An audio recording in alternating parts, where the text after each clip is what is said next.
Welcome to another episode of the Momentum Multiply Titans show, where we keep you in the loop about your favorite cricket team. In this episode, Henry Davids bows out of cricket. We catch up with Sune Luus from the Northern women's side, and Dr. Jacques Ball has exciting news about our brand new online magazine. Growing up in a family where playing cricket was the norm, it's safe to say it was an inevitable sporting choice for Henry Davids from an early age. Now, as he bows out from a 2-decade career studded with trophies and stunning performances, the 41-year-old looks back on what an incredible journey it's been. Around about 15, I knew I wanted to play cricket. I didn't know I was going to get paid to do it. I think I was fortunate. When I was 19, I got a contract at Boland, very small contract, and I made my debut when I was 20. So obviously when you're young, you don't look too far ahead. You know, I enjoyed the moment. Obviously, you're getting paid because back then, 2,000 rand was a lot of money, and that was my contract my first year. When I made my debut accidentally, or funnily enough, it was here at Supersport Park, my Supersport debut, when I was 20 years old, because someone got injured, and I got naught in the first innings.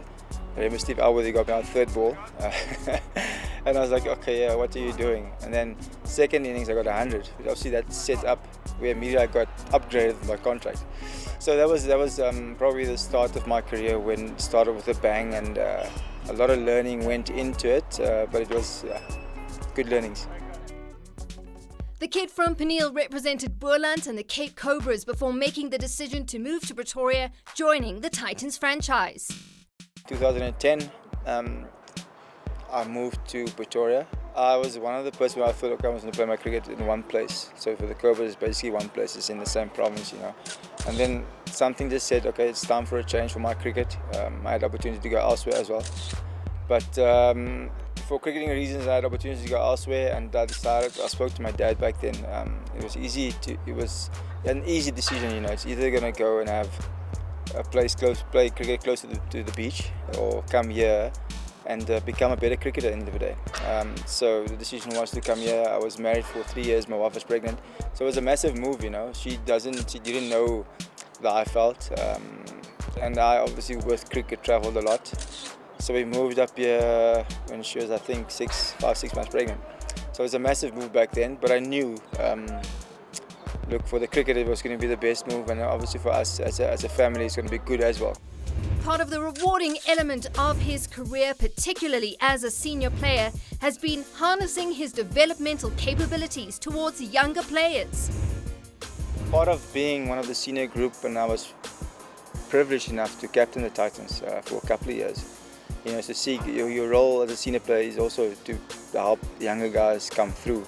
And the likes of like Lungi, Aiden, Classy, Tienes the Brain, all the young guys coming through. I think the environment that we had back then was also not easy, but it was comfortable for them to just to fit in here, because there's a lot of senior players which they could look up to, and for them it was just time to relax and enjoy the cricket. And I think that definitely helped a lot. And sometimes it gives you a lot more pleasure to help someone else fit in easier, or to help them develop a bit quicker in this game than your own performances and stuff. With 13 domestic trophies, including 11 with the rampant Momentum Multiply Titans in the bag, it's undoubtable that this man is a living legend.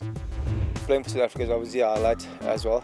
My debut series, I was man of the series against New Zealand, so that was an unbelievable start. You know, it's just something that you appreciate a lot. A lot of people say I should have played a bit more, but I'm not unhappy. I've achieved what I wanted to achieve, and at the Titans was to build a brand that you can be proud of. And I think a lot of the guys, if you speak to everyone, not only guys that has played here, but guys from around the country, everywhere, when they talk about the Titans in that time or that era, they'll say, oh, that was a that was a formidable team. And like, yeah, what we've achieved, like with the trophies, it's a lot of trophies that we've won over in the franchise era. So that just says what we did over that period of time.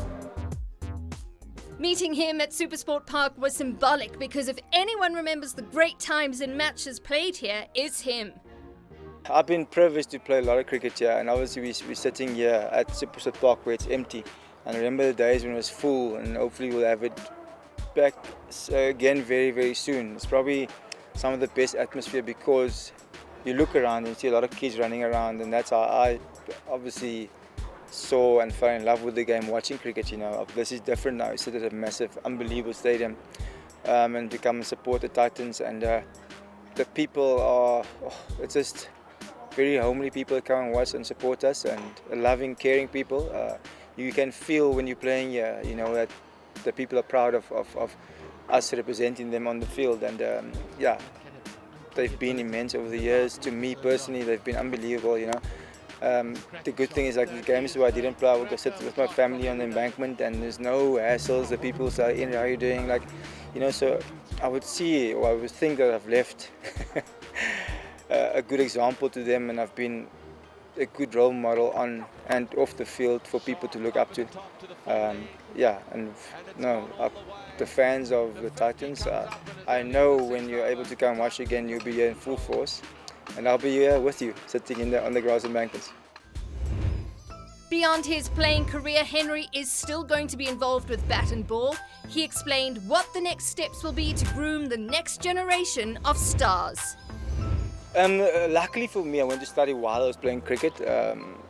So I'm a counsellor, so I studied counselling communication. But specifically, I want to be in sports counselling, you know, because I think it's a big gap where I can help and add to sports people, all sports, just to cope with themselves, not only with the game, because it's already tough. And I think the tougher part is for sports people to cope with themselves. And I think we are the people that brings ourselves down the quickest, you know, instead of other things that we can't control. So obviously that's a passion of mine. I think it'd be very unfair if I do not stay in cricket, especially for what cricket has given me over the years, you know. And obviously I love cricket. It is more than half my life, and I know I can add a lot. I'm going to help here with the Titans as well, with the development system, helping batters coming through, and being still some sort of a mentor. I still have good relationship with the players, you know, and adding with that as well. And then I've got a couple of private stuff. I can't blast it out here, not yet. For the club, it's been an honour to share our times with Henry and to witness his evolution as a player and a person. We bid him farewell, wishing him success in the next phase of his life.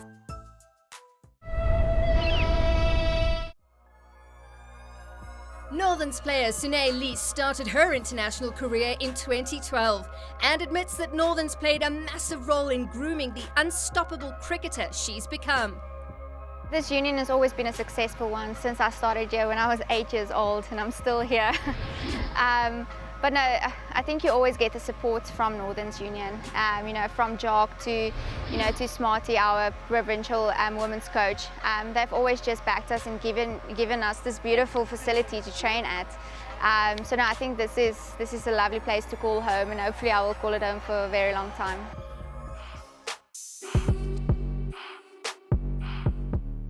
You know, I think it can get better, if I'm being honest, especially at school level. I think, you know, when girls come and play for Northerns, they didn't have any exposure of cricket previously. I think there's something definitely more work needs to be done at school level to get more girls playing.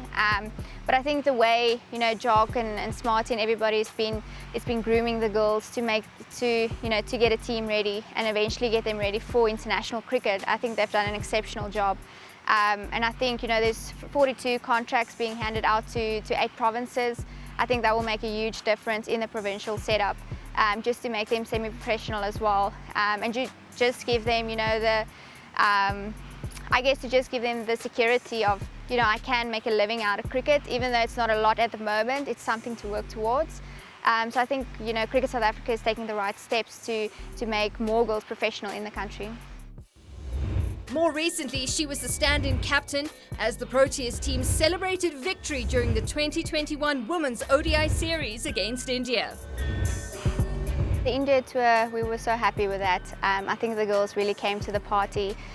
We normally speak about just the bowling department, kind of helping out the batting department and saving games for us. But I think, you know, it was a well-balanced victories. It was well balanced victories in India. So I think, you know, the girls are very happy with the performances, you know, from an individual point of view and a team point of view. So I think, you know, the coaching staff and everybody is extremely happy.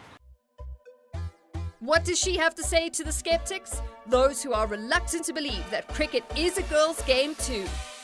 There's a huge, I think there's a lot of girls that wants to play cricket. I just think there's not really support at school level for them to go play cricket.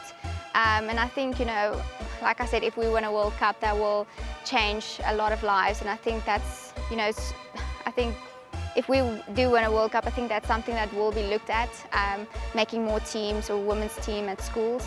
But I think, you know, seeing us on TV, I think it definitely inspires the girls to know, listen, it's okay to play cricket, and even though you have to go play in the boys' team, you know, you just be better than them and just to make sure you get to the international stage. Even after the success she's been part of and the accolades she's collecting on the field, Sune is still focused on ensuring a prosperous future for herself beyond leg spinning. It's quite chilled at the moment. We have a couple of weeks at home now. We have a team building coming up end of April. That's going to be so much fun. I'm not sure where we're going yet, hopefully a safari somewhere. And yeah, I think the IPL is somewhere in May, so hopefully I can get back to that.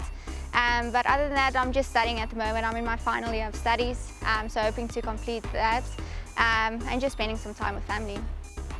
It's going to be a long walk to undoing stereotypes that will make the female game palatable to the average cricket fan. But with players like Sune, at least the surface has been scratched. We wish her nothing but success.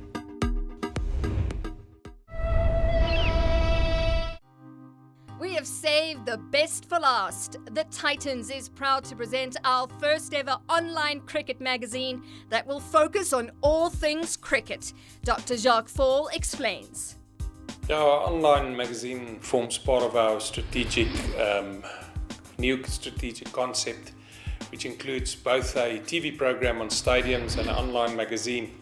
I just want to, place on record, it's not your normal Titans magazine that only focuses on our team or our cricket.